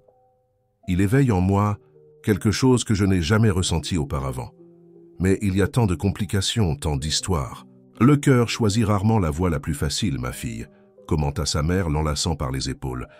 Assure-toi simplement que tu t'engages dans cette relation les yeux ouverts, en connaissant tous les faits. Mais connaissait-elle vraiment tous les faits? Le doute persistait même alors qu'elle acquiesçait aux paroles de sa mère. Les révélations de Mathieu avaient été significatives, mais Louise ne pouvait s'empêcher de sentir qu'il y avait encore plus dans l'histoire, des parties que peut-être lui-même ne pouvait pas voir ou admettre. Ce soir-là, de retour, dans son appartement, Louise prit une décision. Elle devait entendre l'autre version de l'histoire. Elle devait parler à Richard Blanc. Après quelques recherches en ligne, elle découvrit qu'il était associé dans un cabinet d'avocats spécialisé dans les droits humains et les causes environnementales au centre de Paris. Lundi, dès que ses cours seraient terminés, elle irait le voir. Non pas pour juger Mathieu, non pas pour chercher des raisons de s'éloigner, mais pour comprendre complètement l'histoire dans laquelle elle s'impliquait. Le passé qui, d'une certaine façon, semblait vouloir déterminer son avenir. Le cabinet de Richard Blanc occupait un étage entier dans un immeuble historique au centre de Paris, avec vue sur la Seine. Le contraste entre l'architecture classique du bâtiment et l'intérieur moderne et minimaliste du cabinet créait une atmosphère unique, traditionnelle et innovante à la fois, à l'image des causes qu'ils y défendaient. Louise avait réussi à obtenir un rendez-vous, en prétextant un intérêt pour du travail bénévole dans l'ONG que Richard coordonnait parallèlement au cabinet d'avocats. Un petit mensonge qui la dérangeait mais qui semblait nécessaire. Elle ne pourrait pas dormir tranquille sans entendre l'autre version de l'histoire. Pendant qu'elle attendait dans la réception élégante, elle observa les murs décorés de photographies de projets socio-environnementaux, de communautés autochtones, de réserves naturelles, des causes qui, ironiquement, semblaient alignées avec ce qu'Hélène défendait, avec ce que l'Institut Nouveau Jour représentait. Mademoiselle Dupont, une assistante aux traits méditerranéens et à l'allure professionnelle, interrompit ses pensées. Maître Blanc peut vous recevoir maintenant. Louise suivit la femme dans un couloir décoré d'art contemporain français, jusqu'à une vaste salle de réunion avec des fenêtres allant du sol au plafond. Richard Blanc se leva pour la saluer, vêtu d'un costume impeccable qui contrastait avec l'air décontracté qu'il tentait de projeter. Mademoiselle Dupont, quelle agréable surprise! Quand mon assistante m'a dit qu'une Louise Dupont souhaitait me voir, j'ai pensé que ce pourrait être vous, mais je n'en étais pas certain. Son sourire n'atteignait pas ses yeux. Je présume que vous n'êtes pas réellement intéressé par du travail bénévole à l'ONG. Louise sentit son visage s'échauffer. Désolé pour ce prétexte. Je ne savais pas si vous m'auriez reçu si j'avais été direct sur le motif de ma visite. Et quel serait le véritable motif? Richard lui indiqua une chaise, s'asseyant de l'autre côté de la table en verre. Je veux en savoir plus sur Hélène et sur Mathieu. Richard l'étudia un moment, son expression illisible. J'imagine que Mathieu vous a déjà raconté sa version de toute l'histoire. Oui, il me l'a raconté. À propos du contrat avec la société minière, de la crise dans leur mariage, de l'accident. Et vous voulez entendre ma version. Pourquoi? Pour confirmer son histoire. Ou parce que vous sentez qu'il y a d'autres choses qu'il n'a pas révélées. La question était perspicace, et Louise réalisa que Richard Blanc était un homme habitué à lire les gens, à comprendre des motivations non déclarées. Peut-être un peu des deux, admit-elle. J'ai aussi découvert récemment qu'Hélène était la cousine de mon père, un lien familial que ni moi ni Mathieu ne connaissions quand nous nous sommes rencontrés. Cela sembla surprendre Richard véritablement. Intéressant. Le destin a un sens de l'humour particulier, n'est-ce pas? Vous la connaissiez bien, observa Louise. Vous étiez amis depuis l'enfance, d'après ce que j'ai compris. J'ai connu Hélène quand nous avions 10 ans. Nos familles étaient voisines à Lyon. Nous avons grandi ensemble, étudié ensemble, rêvé ensemble d'un monde meilleur. Il y avait une douceur dans sa voix qui contrastait avec la tension que Louise avait observée entre lui et Mathieu. Et Hélène était extraordinaire, brillante, compatissante, infatigable. Le genre de personne qui illumine une pièce simplement en y étant. Vous n'avez jamais... Louise laissa la question en suspens, hésitante. Été en couple? Richard sourit tristement. Non, Hélène me voyait comme un frère, et j'ai toujours respecté cela, ce qui ne signifie pas que je ne l'aimais pas à ma façon. Il se leva, marchant jusqu'à la fenêtre, observant le mouvement des bateaux sur la Seine. Quand elle a rencontré Mathieu en Afrique, ce fut un tourbillon. Je ne l'avais jamais vue aussi amoureuse, aussi sûre de quelque chose. Il était différent de tous les hommes avec qui elle avait été en relation. Pragmatique, concentré sur les résultats, un homme d'affaires jusqu'à la moelle. L'opposé d'elle à bien des égards. Mathieu a dit que ces différences les complétaient, commenta Louise. Au début, oui, il donnait structure à ses rêves. Elle donnait un sens à son ambition. Mais avec le temps, ces différences ont commencé à créer des fissures. Richard revint s'asseoir, se penchant en avant. Mathieu vous a-t-il parlé du contrat avec Minières Internationales SA? Oui, il a dit qu'Hélène l'a découvert et a été dévastée, qu'elle lui a lancé un ultimatum. Ce qu'il n'a probablement pas mentionné, c'est que ce n'était pas seulement un contrat.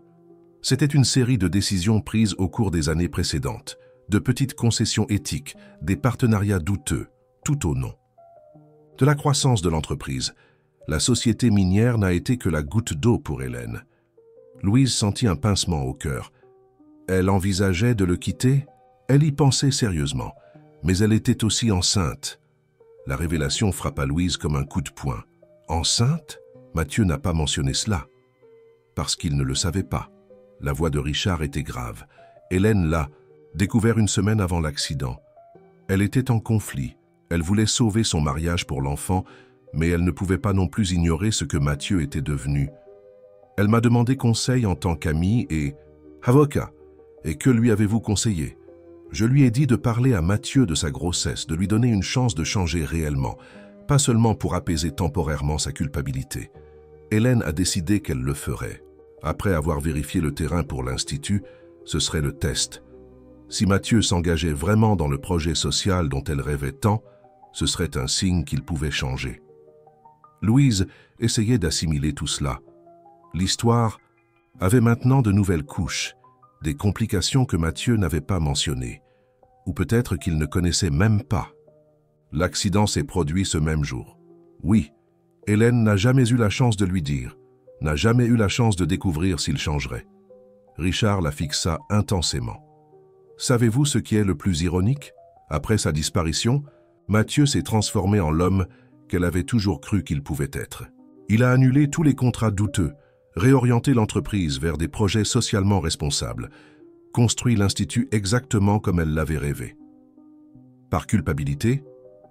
Initialement, oui. Mais avec le temps, je pense qu'il a vraiment changé. Le départ d'Hélène l'a transformé d'une manière que peut-être même lui ne comprend pas complètement. Le silence tomba entre eux, lourd des révélations, des possibilités de ce qui aurait pu être. Louise regarda par la fenêtre, voyant le soleil se refléter sur la Seine, essayant d'ordonner ses pensées. « Pourquoi le blâmez-vous encore, alors ?» demanda-t-elle finalement. « Si vous croyez qu'il a changé, qu'il honore sa mémoire. » Richard soupira profondément. « Parce que je ne peux m'empêcher de penser qu'Hélène serait encore en vie si elle n'avait pas été émotionnellement dévastée ce jour-là. Parce que pendant qu'il bâtissait un empire, elle rêvait de construire une famille. Parce que bien qu'il fasse maintenant tout correctement, elle n'est pas là pour le voir, pour partager, pour élever l'enfant qui n'a jamais vu le jour. Il y avait une douleur brute dans sa voix, une douleur qui transcendait même le deuil. La douleur des possibilités perdues, des futurs qui ne se réaliseraient jamais. « Je ne trouve pas juste de le blâmer pour l'accident, » dit doucement Louise. « C'était une terrible tragédie, mais cela aurait pu arriver dans n'importe quelle circonstance. La vie se soucie rarement de ce qui est juste, mademoiselle Dupont. » Richard sourit tristement. « Dites-moi, croyez-vous que votre rencontre avec Mathieu était une coïncidence? La nièce d'Hélène tombant littéralement dans les bras de son veuf? Cousine éloignée, corrigea-t-elle automatiquement. Et je ne sais pas. J'aime penser que nous faisons nos propres choix, que nous créons notre propre destin. Même quand le passé semble constamment nous rattraper? » Il l'observa attentivement. « Que comptez-vous faire maintenant, avec tout ce que vous savez ?» C'était la question que Louise évitait de se poser. Que signifiaient toutes ces révélations pour sa relation naissante avec Mathieu? Devrait-elle le confronter, s'éloigner, continuer comme si rien n'avait changé? « Je ne sais pas encore, » répondit-elle. « Honnêtement, j'ai besoin d'assimiler tout cela. Si vous me permettez un conseil, » dit Richard, se levant pour indiquer que la réunion touchait à sa fin, « ne jugez pas Mathieu uniquement par ce qu'il a été ou ce qu'il a fait dans le passé. Jugez-le par l'homme qu'il essaie d'être maintenant. » Hélène a toujours cru que les gens pouvaient changer, qu'il y avait toujours possibilité de rédemption. C'était l'une des nombreuses choses que j'aimais chez elle. Les paroles de Richard l'accompagnèrent, tandis qu'elle quittait le cabinet, marchant dans les rues animées du centre de Paris. Le ciel était chargé, annonçant un orage d'été, reflétant la turbulence dans son propre cœur. Son téléphone vibra, un message de Mathieu demandant s'il pouvait la voir ce soir-là. « Quelque chose d'important à discuter, disait-il. » Louise répondit affirmativement, ressentant un mélange d'appréhension et de détermination. Il était temps de confronter le passé, de décider s'il y avait de la place pour un avenir entre eux.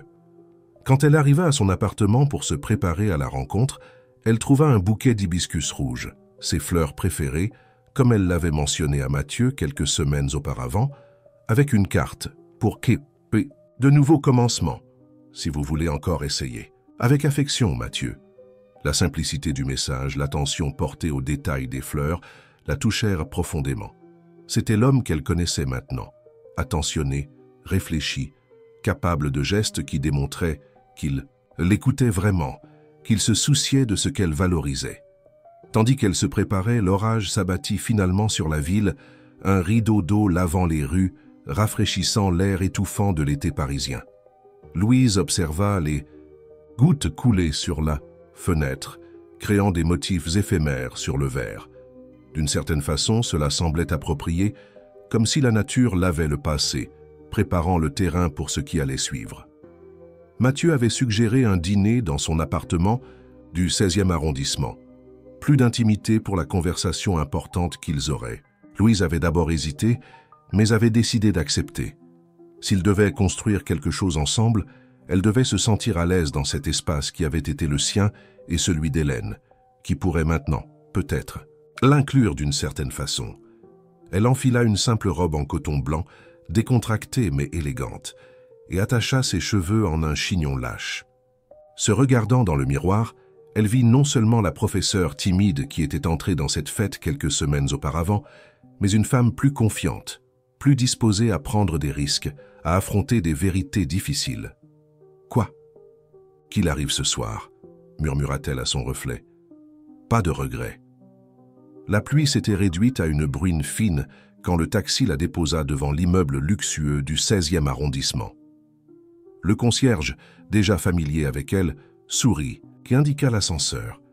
Louise respira profondément, sentant son cœur s'accélérer à mesure que les étages défilaient. Quand les portes de l'ascenseur s'ouvrirent directement dans le hall de l'appartement de Mathieu, elle fit un pas en avant, préparée à ce que le destin ou ses propres choix lui réservaient.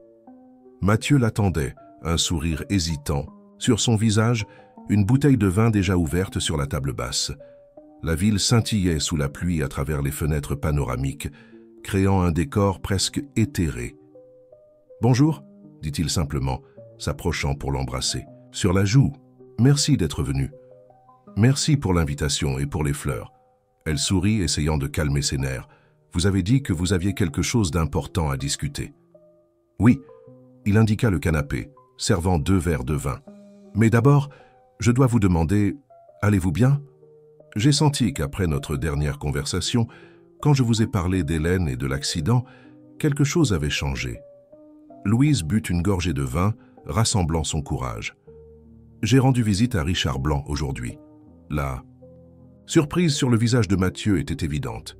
« Richard, pourquoi ? » « Parce que j'avais besoin d'entendre l'autre version de l'histoire. J'avais besoin de mieux comprendre ce qui s'est passé. Qui était Hélène, qui vous étiez alors ?» Mathieu posa son verre sur la table, une tension visible dans ses épaules. « Et que vous a raconté Richard ?»« Il m'a parlé du bébé, Mathieu. Qu'Hélène était enceinte quand l'accident s'est produit, que vous ne le saviez pas. » Pendant un moment, Mathieu sembla complètement paralysé, comme si les mots n'avaient pas de sens, comme s'il entendait dans une langue étrangère. Puis, lentement, la compréhension se répandit sur son visage, suivie d'une douleur si profonde, si viscérale, que Louise pouvait presque la ressentir physiquement. Enceinte, le mot sortit comme un murmure étranglé. Hélène était... Non, elle me l'aurait dit. Même avec tout ce qui se passait entre nous, elle me l'aurait dit. Elle allait vous le dire, ce même jour après avoir visité le terrain de l'Institut. Mathieu se leva brusquement, marchant jusqu'à la fenêtre, le dos tourné vers elle. Pendant un long moment, il resta silencieux, observant simplement la pluie tomber sur la ville. Quand il se retourna enfin, il y avait des larmes dans ses yeux. Un enfant. Notre enfant. Sa voix tremblait d'émotion contenue. Tout ce temps, je ne savais même pas ce que j'avais perdu. Louise sentit ses propres yeux se remplir de larmes, émue par la douleur sincère de Mathieu. « Je suis désolé, Mathieu. Peut-être que je n'aurais pas dû... » « Non, » l'interrompit-il, revenant s'asseoir à côté d'elle. « Vous avez bien fait de me le dire, de chercher la vérité. C'est plus que ce que j'ai fait pendant toutes ces années. J'ai préféré me cacher derrière la culpabilité, l'autopunition, l'idée que j'honorais la mémoire d'Hélène. Mais je n'ai jamais vraiment affronté tout ce qui s'est passé, toutes les conséquences. » Il prit ses mains entre les siennes, les tenant comme si elles étaient une encre. « Merci, Louise, d'avoir eu le courage là où j'ai échoué. » Il y avait une vulnérabilité si brute, si authentique en lui à ce moment, que tous les doutes et hésitations de Louise semblèrent diminuer. Ce n'était pas l'homme calculateur que Richard avait décrit du passé, ni le philanthrope parfait qui essayait de compenser ses erreurs. C'était simplement un homme, faillible, imparfait, mais sincère dans sa douleur et dans son désir d'être meilleur. « Que vouliez-vous discuter avec moi aujourd'hui » demanda-t-elle doucement, se rappelant la raison originelle de la rencontre. Mathieu respira profondément, comme s'il rassemblait son courage. « Je voulais parler de nous, de l'avenir, du fait que je suis complètement amoureux de vous, Louise Dupont, et effrayé par l'intensité de ce que je ressens. » Les mots flottèrent entre eux, chargés de possibilités, de promesses, de peurs, non dites. « Je suis aussi amoureuse de vous, Mathieu, et aussi effrayée. À cause du passé, d'Hélène, de ce que Richard vous a dit. Pas seulement cela. » Louise hésita, organisant ses pensées. « J'ai peur parce que je n'ai jamais ressenti cela auparavant, parce que nos mondes sont si différents, parce que tout est arrivé si vite. » Vous avez raison, c'était rapide. Il caressa doucement son visage. Mais je pense que quand c'est juste, il n'y a pas de calendrier adéquat. Certaines personnes se connaissent pendant des années avant de réaliser qu'elles sont amoureuses. D'autres le savent en un instant. « Comme vous et Hélène », demanda-t-elle, incapable de contenir l'insécurité qui la poursuivait. « De manière différente », répondit-il honnêtement. « Ce que j'ai ressenti pour Hélène était réel et profond. Mais ce que je ressens pour vous est différent, ni plus grand ni plus petit, juste différent. Avec Hélène, c'était la jeunesse, l'impulsion, l'idéalisme. Avec vous, c'est plus mûr, plus conscient. Je connais mes défauts maintenant, mes faiblesses. Et pourtant, vous me voyez tel que je suis et, d'une manière ou d'une autre, vous ne fuyez pas. » Louise sourit à travers les larmes qui commençaient à couler. « Peut-être suis-je folle, ou peut-être voyez-vous quelque chose en moi qui en vaut la peine. Quelque chose que j'essaie de voir aussi. » Il se pencha, embrassant doucement une larme sur sa joue. « Je ne vous demande pas de promesses éternelles, Louise. Je vous demande seulement une chance, pour nous, pour voir où cela peut nous mener. » La pluie continuait de tomber dehors, le doux son des gouttes créant une mélodie qui semblait synchronisée avec les battements accélérés de son cœur. À ce moment, avec la ville brillant sous le manteau de la pluie, avec l'homme qu'elle aimait la regardant comme si elle était le centre de l'univers, Louise sentit toutes les pièces s'emboîter. Le passé, le présent, les possibilités. Du futur. « Oui, » répondit-elle simplement. « Voyons où cela peut nous mener. » Le baiser qu'ils partagèrent alors fut différent de tous les précédents. Ce n'était pas seulement de la passion ou du désir, mais une promesse, un commencement, un saut de foi vers l'inconnu. Et tandis que l'orage continuait dehors, à l'intérieur de l'appartement, une nouvelle histoire commençait à s'écrire. Non pas pour remplacer celle qui s'était terminée si tragiquement, mais pour l'honorer à sa manière, pour prouver que l'amour dans toutes ses formes complexes et imparfaites trouve toujours un chemin pour s'épanouir, même dans les terrains les plus improbables. 6 mois s'écoulèrent depuis cette nuit pluvieuse dans l'appartement de Mathieu, quand ensemble, ils décidèrent de donner une chance à ce qu'ils ressentaient, malgré toutes les complications et les fantômes du passé. Le printemps était arrivé à Paris, apportant avec lui une explosion de couleurs et de parfums qui semblait refléter l'épanouissement de leur relation. Ce matin-là de samedi, Louise se réveilla avec la lumière du soleil filtrée par les rideaux de la chambre de Mathieu, ou serait-il plus approprié de dire leur chambre, puisqu'elle passait plus de nuit là que dans son propre appartement du 15e arrondissement ces derniers temps. Elle s'étira paresseusement dans le lit, king size, sentant l'espace vide à ses côtés. Mathieu était probablement déjà debout, préparant le petit déjeuner comme il le faisait tous les week-ends. Elle enfila une de ses chemises, trop grande pour son petit corps, et marcha jusqu'à la cuisine, où elle le trouva concentré à préparer des crêpes, une recette qu'elle lui avait enseignée avec des bananes et de la cannelle, comme sa grand-mère avait l'habitude de les faire. « Bonjour », dit-elle, l'enlaçant par derrière, sentant la chaleur familière de son corps. Mathieu se retourna pour l'embrasser, un sourire illuminant son visage. « Bonjour, Marmotte, je pensais que tu allais dormir toute la journée. C'est ta faute d'avoir un lit si confortable et de me garder éveillée jusqu'à tard. » Elle sourit, se rappelant la nuit précédente, les conversations, les baisers, l'amour fait sans hâte, avec l'intimité de quelqu'un qui connaît déjà bien le corps et les désirs de l'autre. « J'ai une surprise pour toi aujourd'hui, dit-il, servant les crêpes dans 2 assiettes. « Quel genre de surprise ?»« Une qui exigera que tu t'habilles convenablement pour une promenade. J'ai pensé que nous pourrions aller au jardin du Luxembourg. Il y a quelque chose là-bas que je veux te montrer. » Louise l'observa avec curiosité. Il y avait une lueur, différente dans ses yeux, une énergie contenue qui éveilla sa curiosité. « D'accord, tu as réussi à m'intriguer. » Après le petit déjeuner, ils se préparèrent à sortir. La journée était parfaite, ciel bleu, température douce, une légère brise qui atténuait la chaleur typique de Paris. Ils marchèrent main dans la main à travers le parc, observant les familles, les touristes, les Parisiens profitant du week-end dans l'un des plus beaux espaces verts de la ville. Mathieu la guida par des chemins moins fréquentés jusqu'à ce qu'ils arrivent dans une zone plus tranquille, où des marronniers formaient une allée majestueuse. Au centre d'un petit jardin circulaire, ils virent un banc en bois discrètement positionné sous l'ombre d'un arbre en fleurs. C'était l'endroit préféré d'Hélène au jardin du Luxembourg, dit doucement Mathieu, s'asseyant sur le banc et invitant Louise à le rejoindre. Elle venait ici pour lire, réfléchir, trouver la paix dans les moments difficiles. Louise sentit un pincement au cœur. Bien que sa relation avec Mathieu ait évolué et se soit renforcée ces derniers mois, la présence d'Hélène planait encore entre eux, non pas comme un obstacle, mais comme une partie indéniable de l'histoire qui les avait unis. « C'est magnifique », commenta-t-elle, observant comment les fleurs tombaient doucement autour d'eux, créant un tapis naturel de pétales roses. « Je voulais t'amener ici parce que… » Mathieu fit une pause, respirant profondément. « Ces derniers mois, j'ai beaucoup réfléchi au passé et à l'avenir, à la façon d'honorer ce qui a été sans laisser cela empêcher ce qui peut être. » Il se tourna pour lui faire face, ses yeux verts plus intenses que jamais. « Quand Hélène est partie, j'ai pensé que je ne serais plus jamais capable d'aimer quelqu'un ainsi. J'ai transformé ma culpabilité et mon deuil en une sorte de sanctuaire où j'ai enfermé mon cœur, convaincu que c'était la bonne façon d'honorer sa mémoire. » Louise prit sa main, sentant l'émotion dans sa voix. « Et maintenant, je comprends que la vraie façon d'honorer quelqu'un que nous aimons est de vivre pleinement, d'aimer généreusement, d'être la meilleure version de nous-mêmes que nous puissions être. » Il sourit, un sourire si plein d'amour qu'il fit bondir le cœur de Louise. « Et toi, Louise, tu m'as fait vouloir être cette meilleure version.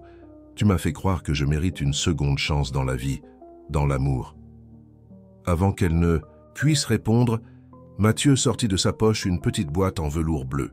Le geste était si inattendu que Louise sentit son souffle se couper. « Ce n'est pas ce que tu penses, » dit-il rapidement, remarquant sa surprise. « Pas encore, du moins. Je sais que 6 mois, c'est peu de temps, et nous avons beaucoup à construire. » Ensemble, avant de franchir ce pas. Il ouvrit la boîte, révélant un délicat collier avec un pendentif en forme d'arbre de vie, serti de petites pierres colorées. Ce collier appartenait à la mère d'Hélène. Elle le portait lors d'occasions spéciales, disait qu'il représentait ses racines, sa connexion avec la famille, avec le passé. « Mathieu, je ne peux pas accepter cela, » murmura Louise, émue par la signification du geste. « Hélène aurait voulu qu'il revienne à quelqu'un de la famille. Et plus que cela, je suis certain qu'elle approuverait qu'il revienne à quelqu'un qui m'a appris à vivre à nouveau, à aimer à nouveau. » Il sortit le collier de la boîte. « Ce n'est pas une demande en mariage, pas encore. C'est une promesse que je suis totalement engagé dans notre présent et notre avenir, tout en honorant respectueusement le passé qui nous a amenés jusqu'ici. » Les larmes aux yeux, Louise se tourna, lui permettant de placer le collier autour de son cou. Le poids du pendentif contre sa peau semblait porter l'histoire qu'ils partageaient désormais, les liens invisibles qui les unissaient à travers le temps et les circonstances. « Il y a autre chose, » dit Mathieu, quand elle se retourna, pour lui faire face à nouveau. « J'ai pris quelques décisions importantes ces dernières semaines. D'abord, j'ai décidé de transférer officiellement la propriété de l'Institut Nouveau Jour à une fondation indépendante. Je continuerai à contribuer financièrement et à participer, bien sûr, mais je pense qu'il est temps que le projet prenne son envol, qu'il ne soit plus seulement le projet de Mathieu Valmont. » « C'est surprenant, tu en es sûr ? » ?»« Absolument. Et il y a plus. » Il prit ses mains, son regard intense. « J'ai décidé qu'il est temps de vendre l'appartement du 16e arrondissement. » Cette révélation l'a pris complètement au dépourvu. « Mais tu aimes cet endroit, la vue, l'emplacement ?» C'était l'appartement que j'ai acheté avec Hélène, décoré selon ses goûts, rempli de ses souvenirs. Ça a été un sanctuaire pour le passé, et maintenant je veux construire un avenir, notre avenir si tu le veux bien, dans un espace qui soit véritablement le nôtre. Louise ne savait que dire, submergée par l'émotion, par l'ampleur de ce que Mathieu proposait, pas seulement des changements physiques dans sa vie, mais une véritable transformation symbolique, un pas décidé vers l'avenir. « Je ne suggère pas que nous emménagions ensemble immédiatement », ajouta-t-il rapidement, interprétant son silence comme de l'hésitation. « Je sais que tu valorises ton indépendance, ton espace. Je veux juste que tu saches que je suis prêt pour cette prochaine étape, quand tu le seras. Mathieu. » Elle trouva enfin sa voix, étouffée par l'émotion. « C'est beaucoup à assimiler, mais oui, je veux construire un avenir avec toi, un pas à la fois, mais ensemble. » Son sourire illumina tout son visage. « C'est tout ce que je peux demander. » À ce moment, assis sur le banc préféré d'Hélène, sous une douce pluie de pétales roses, Louise ressentit une étrange sensation de plénitude, comme si un cercle invisible s'était refermé. Ce n'était pas la fin d'une histoire, mais le véritable début d'une autre, une qui honorait le passé tout en embrassant courageusement l'avenir. 2 mois plus tard, par un dimanche après-midi ensoleillé, l'Institut Nouveau Jour était en fête. La cérémonie de remise des diplômes de la première promotion du cours technique de programmation réunissait élèves, familles, professeurs et soutiens dans une célébration émouvante. La cour était décorée de ballons colorés et de banderoles de félicitations, et un buffet simple mais soigné avait été préparé pour l'occasion. Louise, qui coordonnait maintenant officiellement le programme de soutien scolaire de l'Institut, observait avec fierté les jeunes dans leurs toges improvisées, recevant des certificats qui pourraient changer le cours de leur vie. Parmi eux se trouvait Camille, l'adolescente qui autrefois résistait à la littérature et qui maintenant rêvait d'étudier les lettres à l'université. « Ils grandissent si vite, n'est-ce pas ?» commenta Gabriel, s'approchant avec 2 verres, de jus. Je me souviens de Camille le premier jour, jurant qu'elle n'ouvrirait jamais un livre volontairement. Louise sourit, acceptant la boisson. Et maintenant, elle écrit de la poésie pendant son temps libre. C'est incroyable comme les gens peuvent changer quand ils trouvent quelque chose qui les inspire. En parlant de changement, Gabriel jeta un regard significatif de l'autre côté de la cour où Mathieu discutait avec quelques parents. « Je n'ai jamais vu le patron aussi heureux. Tu lui fais du bien, Lou. » « Nous nous faisons du bien l'un à l'autre, » corrigea doucement Louise. « Il m'a aidé à sortir de ma zone de confort, à croire davantage en moi-même. » Son regard croisa celui de Mathieu à travers la cour, et même à distance, elle pouvait sentir la connexion entre eux, la compréhension silencieuse qu'ils avaient à construite. Il sourit et fit un petit geste, indiquant qu'il la rejoindrait. Bientôt, la cérémonie se déroula avec émotion, avec des discours inspirants des professeurs et des témoignages touchants des élèves sur la façon dont l'Institut avait transformé leur perspective. Quand vint le tour de Mathieu de parler, tous firent silence, impatients d'entendre l'homme qui, pour beaucoup, restait une figure presque mythique, l'entrepreneur à succès qui avait choisi d'investir dans un quartier défavorisé. « C'est un jour de célébration », commença Mathieu, sa voix claire et ferme. « Non seulement pour ce que vous, diplômés, avez accompli, mais pour ce que nous tous, en tant que communauté, avons construit ensemble. Quand l'Institut Nouveau Jour a été imaginé, le rêve était de créer un espace où les talents pourraient s'épanouir, où des opportunités pourraient être créées, où des futurs pourraient être réimaginés. » Il fit une pause, son regard parcourant le public jusqu'à trouver Louise. Mais comme beaucoup de rêves, celui-ci a dû aussi affronter des pertes, des défis, des moments où il semblait impossible de continuer. Et c'est précisément dans ces moments que nous avons appris les leçons les plus précieuses, que nous sommes plus forts ensemble, que la connaissance est l'outil de transformation le plus puissant, que toujours, il y a possibilité de recommencer. Un murmure d'approbation parcourut l'assistance. Beaucoup ici connaissaient leur propre version de perte et de recommencement, de défis surmontés avec persévérance et soutien communautaire. Aujourd'hui, j'ai le plaisir d'annoncer officiellement que l'Institut Nouveau Jour n'est plus un projet personnel, mais une fondation indépendante, gérée par un conseil qui inclut des membres de la communauté, des éducateurs et des soutiens. Cette transition marque non pas un désengagement, mais un engagement encore plus grand envers la durabilité et la croissance du projet pour les années à venir. Les applaudissements furent spontanés et enthousiastes. Beaucoup savaient ce que cette décision signifiait, la garantie que l'Institut continuerait indépendamment des circonstances personnelles ou commerciales. Et pour célébrer cette nouvelle phase, poursuivit Mathieu quand les applaudissements diminuèrent, j'annonce également la création de 5 bourses universitaires complètes annuelles pour les élèves diplômés de nos cours techniques. L'éducation ne doit pas s'arrêter ici. Ce n'est que le début de votre voyage. La réaction fut émouvante. Larmes, embrassades, exclamations de surprise et de joie. Camille, assise au premier rang, semblait ne pas croire ce qu'elle entendait, ses yeux brillants de possibilités qui auparavant semblaient inaccessibles. Quand Mathieu conclut son discours, la célébration prit un tour encore plus festif. La musique commença à jouer, et les jeunes diplômés dansaient, célébrant non seulement la réussite du jour, mais les portes qui s'ouvraient maintenant pour leur avenir. Louise observait tout avec un sentiment de plénitude qu'elle n'avait jamais expérimenté auparavant. Son travail à l'Institut était devenu plus qu'un bénévolat occasionnel.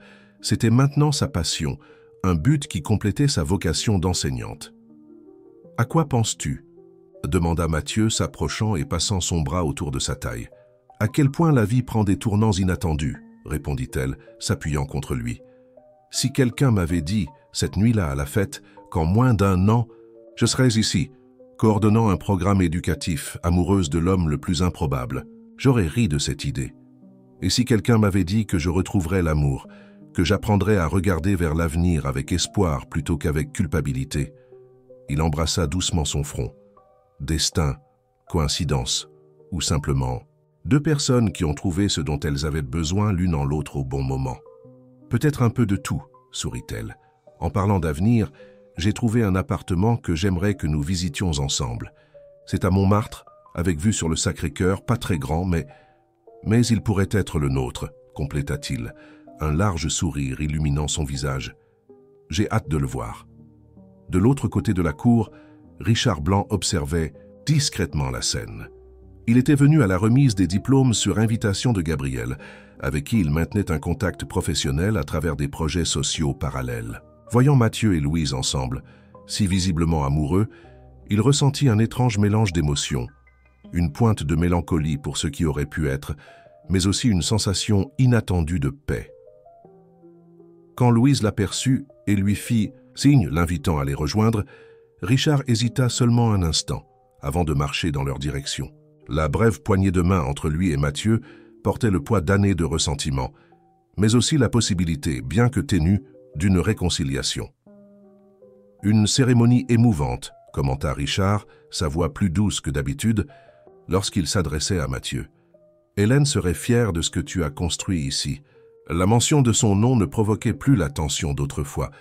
C'était maintenant une reconnaissance partagée d'une personne qui avait profondément touché la vie des 2 hommes de manière différente, mais tout aussi significative. « Merci d'être venu, Richard », répondit Mathieu avec sincérité. « Cela signifie beaucoup pour l'Institut, et pour moi. » Les mots non dits entre eux, les accusations, les culpabilités, les années d'éloignement, semblaient moins importants maintenant, face à la célébration de quelque chose de plus, grand qu'ils avaient tous 2 aidé à créer, chacun à sa manière. Tandis qu'ils discutaient des projets futurs de l'Institut, des possibilités qui s'ouvraient pour les jeunes diplômés, Louise sentit le pendentif de l'arbre de vie contre sa peau sous sa robe.